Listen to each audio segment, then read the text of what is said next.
Lucy's Kitchen, it's Lucy's Kitchen. She's Lucy and she's got a kitchen. Lucy's Kitchen. And now that we've got your attention, let's cook.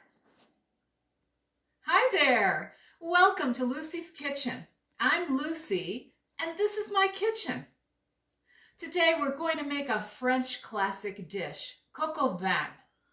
Coq Au Vin is really just chicken cooked in wine, but with all the savories and vegetables and spices that go into it. It's one of the most delicious and iconic French dishes that there is.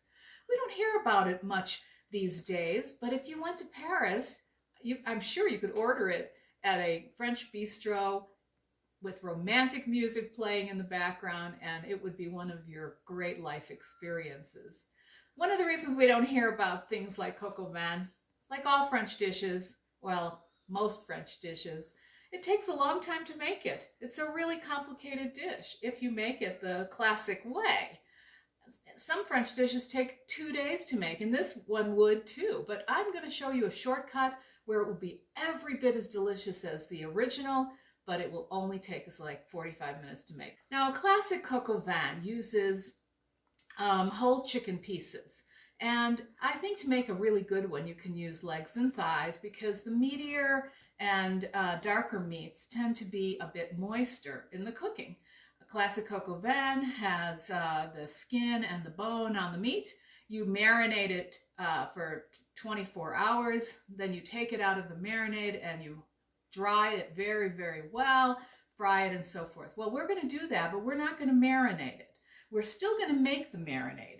We're going to make the marinade because we're going to still use it, because in the classic dish you would also be reserving it and using it. So we're going to, again, take a little bit of a shortcut, and I'm going to show you how. So right now I'm going to take my my wine. I'm going to pour a little wine in here, or a lot. We need 3 cups of wine. This is a great way to use up leftover wine, if you ever have leftover wine. So that's about 3 cups. I'm going to add to that about a teaspoon of fresh thyme. Now my thyme's gotten a little dry. It is fresh thyme, but it's dried out a little, so that's okay. I'm going to just squish it around so it releases some of those good oils. I'm putting it right in there. A little bit more. And my bay leaf.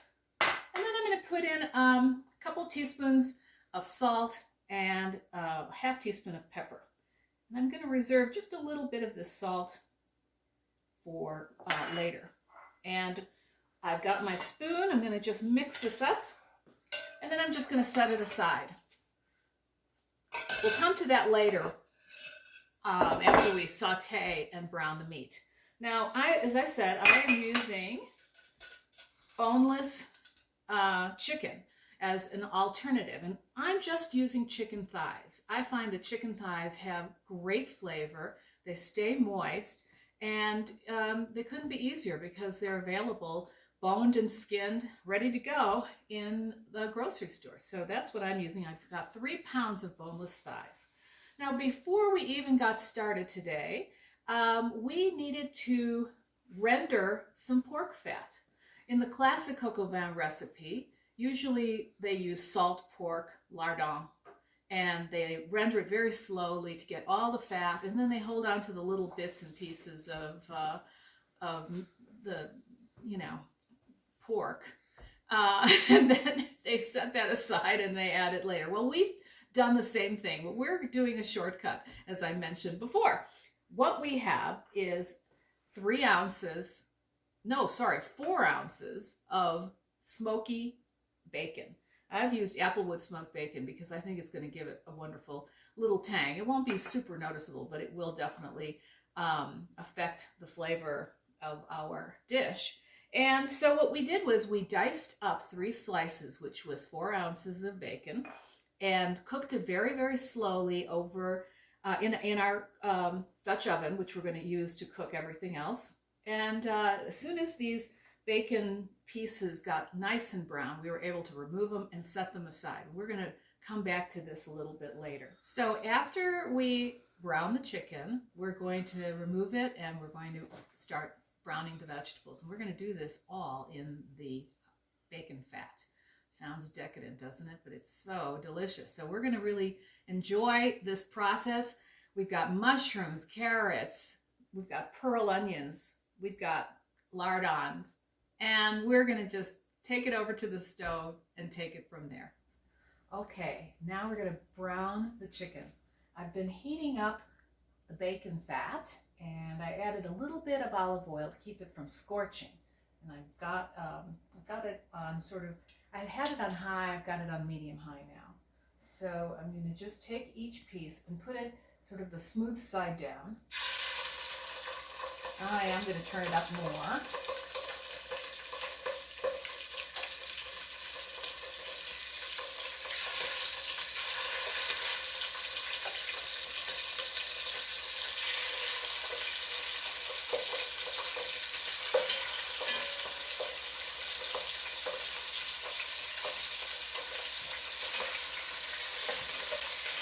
Now you don't want to crowd the pan because we want these to brown.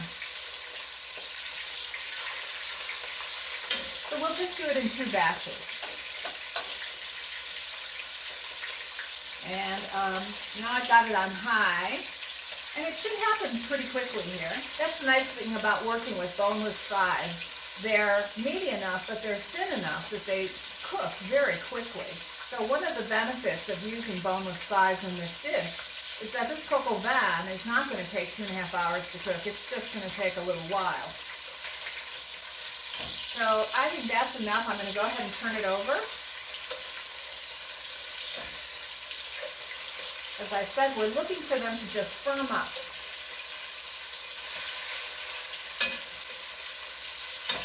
Now, if we were using whole pieces with skin and bones, we would be cooking here for quite a long time. It would take us much longer to brown all of this.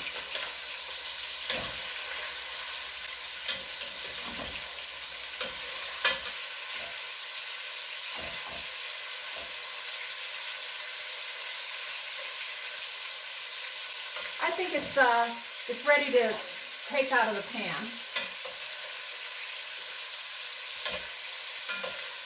Here, I'm taking it out so I can saute the rest of it. As you can see, it's not super brown. It's just cooked a little bit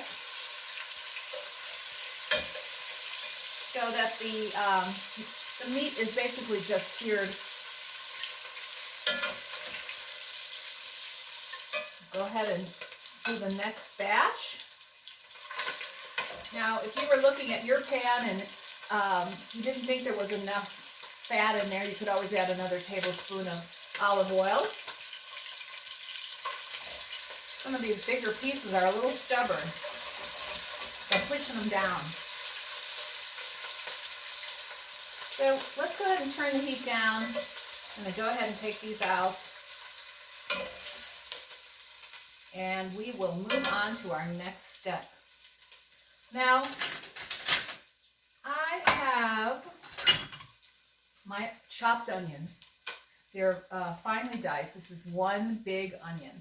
And I'm going to go ahead and put that in first. You want them to soften. We have a couple of cups of sliced mushrooms. But I also have some whole mushrooms, which I've been saving for the end. Now, these are going to get cooked separately along with the pearl onions so that they're really just going to garnish this beautiful dish. But right now we want all those delicious flavors of mushroom, onion in our basic stew. So I am using this opportunity to really get these to give up some of their liquid and their delicious juices. I'm going to add some carrot, and it's just very pretty. So we want this to cook down for a few minutes.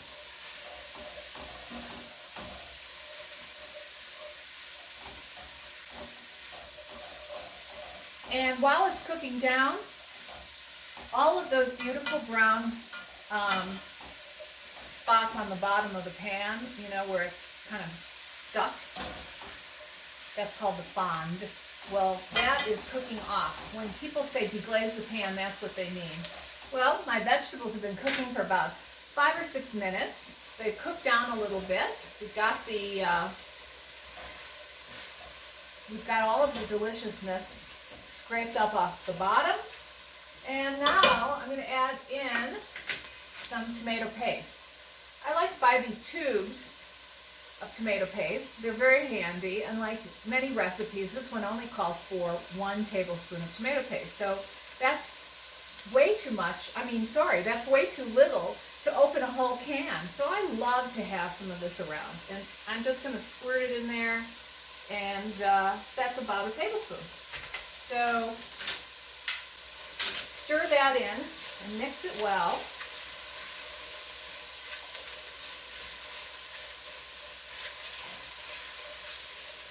And then I'm taking some flour, and I'm going to add that in as well. Now, as soon as you put the flour in, turn it down. And the flour starts to make kind of a sticky coating on the bottom. Okay, now for the fun part.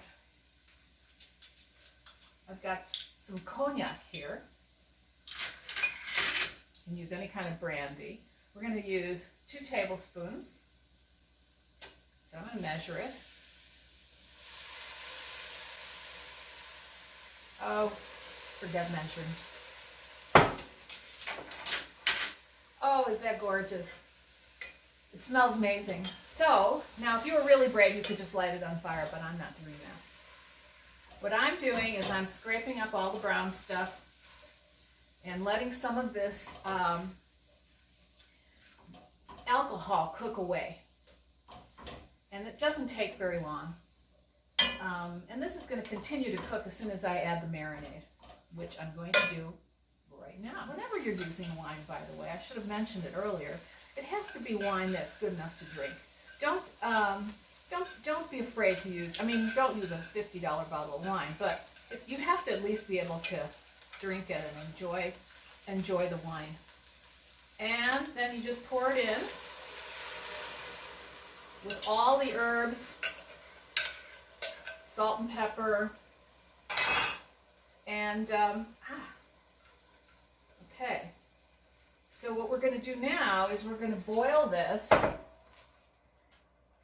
and we're going to reduce it by half. All right, well, we've been reducing this for about 4 or 5 minutes. It looks beautiful. It's nice and thickened. When I stir it, you can see the bottom of the pan, and I would say it's perfect. So I'm going to add in a couple of cloves of chopped garlic, and turn this down to low, and I think we're ready to put our chicken back in. So I'm going to bring the plate over here. Now, earlier I might have said to crispen up the chicken. What I really meant was to sear it. We're trying to keep the chicken in a state that it will still absorb the sauce, but we also want to sear it so that it keeps the juices in. If you cooked it until it was crisp, I can guarantee you it'll be way overcooked. So I'm going to go ahead and tuck the chicken in here. And I turned it down to low. We're going to pile it up.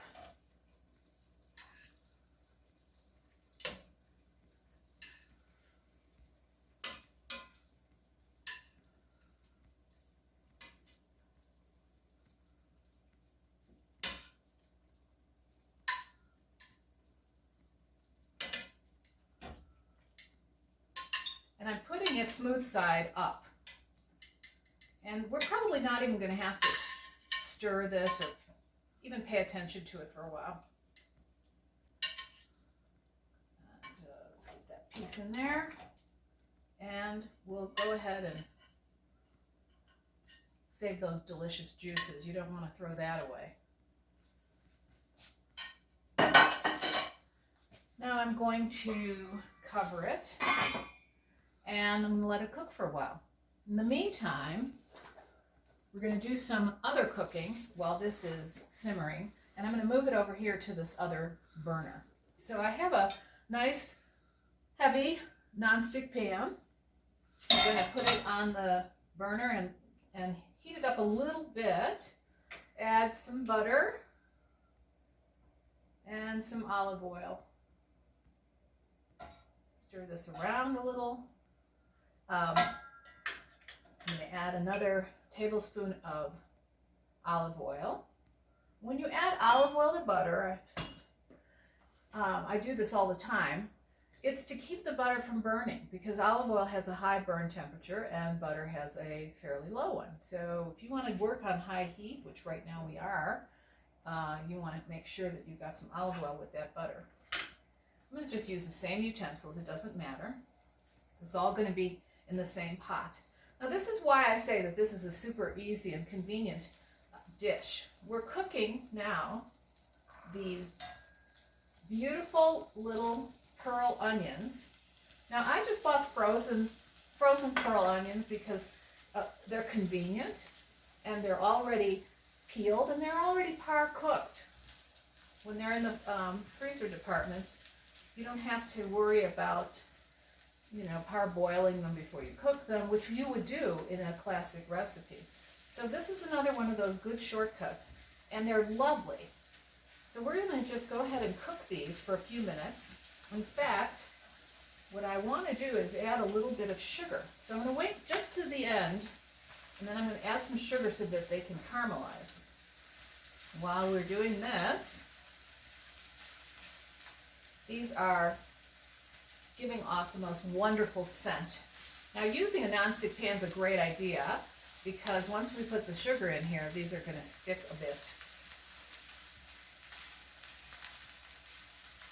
But we have another clever thing we're going to do then, which is to add these mushrooms. And these are mushroom caps, and they're just little mushrooms, really. If they're bigger than this, I would just cut them in half. And where's my sugar? Here it is. Okay, so here we go. To add the sugar,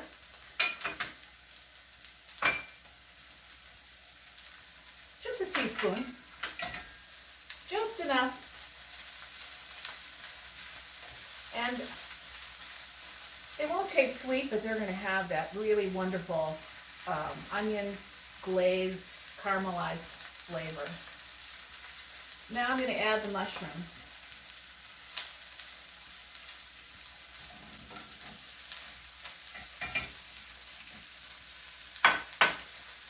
So we're doing some whole mushrooms because they will enhance the look of the plate when we serve this chicken. We want to make sure that this is a beautiful dish, as beautiful as it is delicious. So if you have nice big mushrooms and these whole pearl onions, it's going to be very attractive. Now I'm going to turn it down, and I'm just going to leave them alone. And I'm going to sort of push them down so that something's touching the bottom of the pan. So I'm putting it on super low. I'm going to wait a minute, and that's it. So these have caramelized beautifully.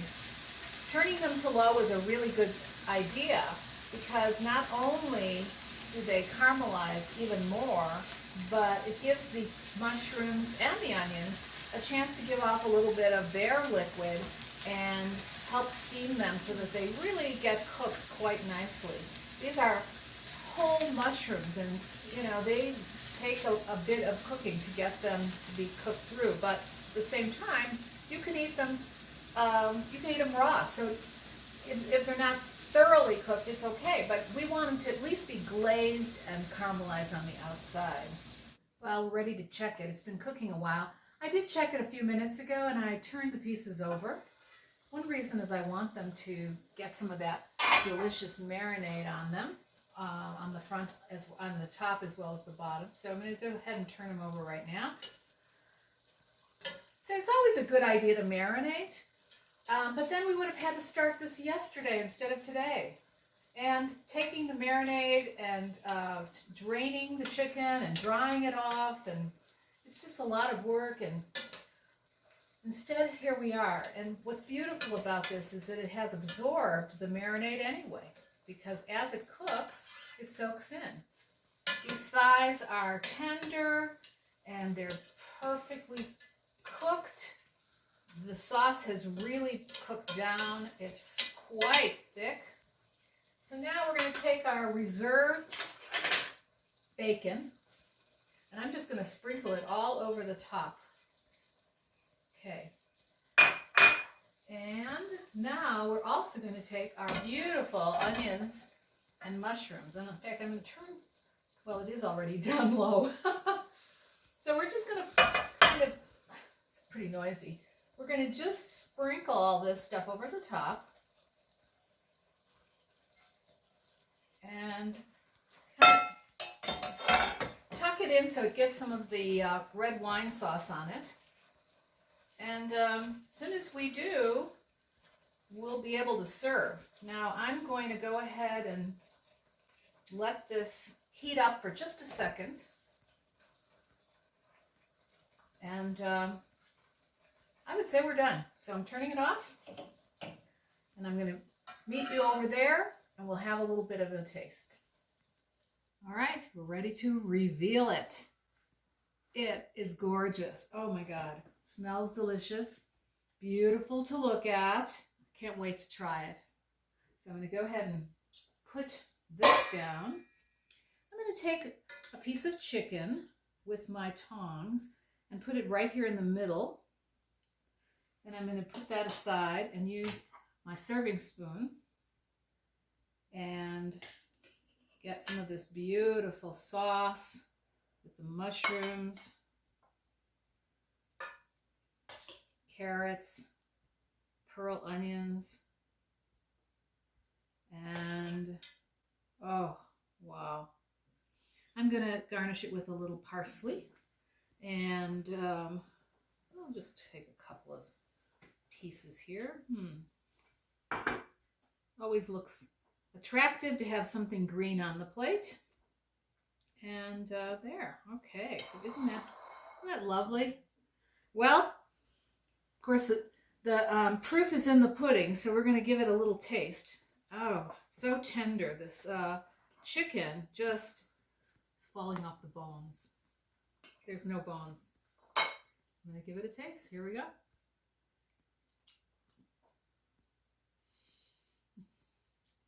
Wow. This reminds me of the first time that I ever had Coq Au Vin, which was in a little tiny bistro in Chicago when I was 18 years old. I was very grown up, and all my friends and I went to the North Side to have a special French dinner. I'm going to taste the vegetables. Oh, see, that's the trick. When you're tasting this, you're going to get some of that bacon in here, along with the onions and the carrots and the mushrooms. And the flavor altogether is one of, I'd say, just exotic good food. So let's serve this with a beautiful piece of bread. Typically, you might have toast, you might have a giant crouton, something buttered and grilled. But this is bread I've made just a few days, actually just yesterday, and it's super fresh, and I love it just like this. So I'm going to serve it like this so I can sop up those wonderful red wine juices. Well, that's it for today. Thank you so much for joining us here at Lucy's Kitchen. Don't forget to like and subscribe, and join us next week when we'll bring you more delicious recipes from my kitchen to yours.